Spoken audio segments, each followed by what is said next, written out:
اهلا بيكم في قناة يوسف ليزر. معاكم هاني الخضيري من اسكندرية. اسكندرية يا ماريا يا ارض الزعفران. اسكندرية مدينة مصرية تقع على ساحل البحر الابيض المتوسط، تمام. تتميز بجوها الجميل في الصيف وفي الشتاء. انا النهارده بكلمكم احنا في الشتاء من على كورنيش اسكندرية، وقدامنا البحر الابيض المتوسط، ويمكن تقدروا تشوفوا انه في سفن في البحر، تمام. وانا بصور ماشي.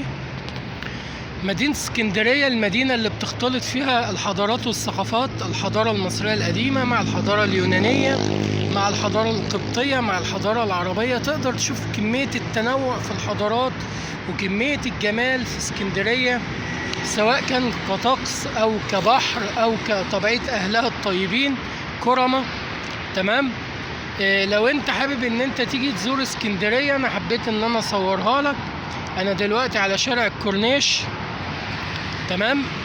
الهوا زي ما بيقولوا كده يرد الروح بجد، الهوا وريحة البحر الجميلة اللي بجد لو اي حد عنده مرض صدري او نوع من الامراض الصدرية يجي هنا. انا بنصحه مش مجرد بس ان هو يصيف، لان احنا في الشتاء، لا، للاستشفاء. طبيعة الهوا اللي جاي من البحر، الهوا اللي كله مش عارف اوصفها ازاي، هي ما بتتوصفش بالكلمات، هي تتوصف بالاحساس، تمام.